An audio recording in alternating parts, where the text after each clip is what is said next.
Hi guys, welcome back to my channel Lush Gardener. So some of you had asked me about the activated charcoal. Is it okay to use a regular charcoal? Now guys, there is going to be a difference between your regular charcoal and activated charcoal. Both are not the same. Over here I have a small chunk of regular charcoal. Or you can call it as the barbecue charcoal. This is quite different from our activated charcoal. The process of creating activated charcoal is more intense than the regular charcoal that we have. So the charcoal still has some amount of wood still present in it, whereas the activated charcoal is further heated up at a very high temperature, giving it this appearance, and it is very different from our regular coal that we use for our barbecue, or at times we also tend to use these chunks for our orchids, which is absolutely okay. It tends to retain a little bit of water in it. That's why you might have seen your orchid roots, they tend to attach onto it because there it tends to absorb a little bit of water. I'm not very sure if this activated charcoal can store or retain any water, which I doubt it would, but any which ways we do not use a very large amount of the activated charcoal because this is very high in alkaline. If you are going to use a huge amount of activated charcoal, that will damage your succulent, so you have to be extremely careful. Though it has a lot of benefits like pulling out impurities from the soil. If there are any toxins in the soil, it tends to pull it out. It's basically charged, as you can understand by the name of it, activated charcoal. It's basically charged, so it tends to pull in everything that is impurities, or if there is any odor in the soil, it will start to pull out everything. They also claim that activated charcoal tends to work as a pest repellent. I'm not very sure. Probably it could be true because there are some pots wherein I have used the activated charcoal, and those pots I haven't seen much of ants visiting that pot or any kind of mealybug attack. Probably it tends to work out really well. But apart from all of these benefits, I know a lot of people might get excited and might happen to add too much of it. So please don't add too much. Probably less than 5%, just a handful of it. Probably this quantity is more than enough for a 8 centimeter or a 7 centimeter pot. You have to mix it thoroughly into the soil. It's better to be put inside the soil than to put above the soil. Don't use this as a top dressing. Activated charcoal is not a top dressing, so please don't add it on the upper layer of soil because you tend to see ants. This has to be inside the soil. Only then it is going to be very beneficial to you. If you're going to put it on the top layer of the soil, I don't think it's going to be of much of use. Apart from that, you have to use it in a very less quantity. You cannot completely cover the upper layer of soil with activated charcoal. As I said, it's very high in alkaline. The soil will become very alkaline. Succulents do not like a very high alkaline soil, so you have to be extremely careful.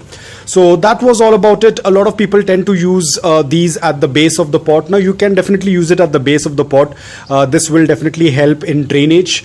Probably you can use few pieces of this at the base if you do not have anything else, but I would always recommend go for broken clay pots or leca balls or brick pieces or stones to cover the drain hole, or for increasing the amount of drainage or to cut down on the depth. I would always advise you to go with brick pieces, stones, pebbles, leca. I wouldn't say this is going to be the best thing to be used inside the pot because we don't know. A lot of times the barbecue coal also tends to contain chemicals. A lot of times these coal pieces, the barbecue pieces, already have some chemicals which makes them combustible. So we have to be extremely careful that we do not want to use any chemicals in our succulent pots. So basically this piece or this chunk of coal is not going to do much inside the pot.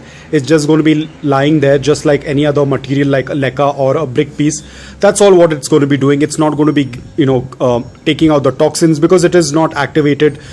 This is the activated charcoal, or also known as the horticulture charcoal, but this is just a regular piece of coal which is not completely finished yet. There is still some pieces of wood in it, and I'm not very sure if it is going to pull out any toxins from the soil or if it's going to pull out any odor from the soil, but we tend to use it in our regular foliage plants. But ensure that it is not the barbecue charcoal which has some kind of chemical in it. If it is just regular charcoal without anything added to it, probably you can use it for your foliage plants, to increase the amount of drainage or to make the soil at the base a little bit more gritty. Probably you can add some chunks, but ensure that there is no chemical in it. But when it comes to succulents, I would say just skip it. you have ample amount of other things that you can use at the base of the pot. There is leca, there are pebbles, there are brick pieces, or there are broken clay pots, terracotta pots, broken terracotta pots. All of these things can be used. This I'm not very sure if it's going to work out because I haven't used this in the base of my succulent pots. I always tend to either use broken clay pots or leca, anything that is available with me. That is what I tend to use. And activated charcoal, I only use a very little handful, probably less than, I don't know if this is even 5%, probably just a handful of it, and that's more than enough for the succulents. The succulents tend to feel much better. They grow very well. I haven't seen much of ants visiting pots that have activated charcoal, as I mentioned about this earlier. These are some of my succulents that are doing extremely well. They do have a little bit of activated charcoal in their soil mix. This is my Graptovaria Marpin. This is Echeveria Alba Beauty. This is Purple Delight, and this is the Ghost succulent, Graptopetalum Ghost. So all of them are doing extremely well. So just don't be, just because someone is telling you to put coal, don't put coal just for the sake of putting it, especially if it's not going to do much to your soil. You might rather, if you have orchids, you can rather use this for your orchids rather than using for your succulents, because it's not going to do much of a thing. So guys, that's all about it. I hope that this video was helpful to you. If it was, please hit the like button, and if you're new to my channel, please consider subscribing to it. Until then, take care, stay safe, and keep propagating.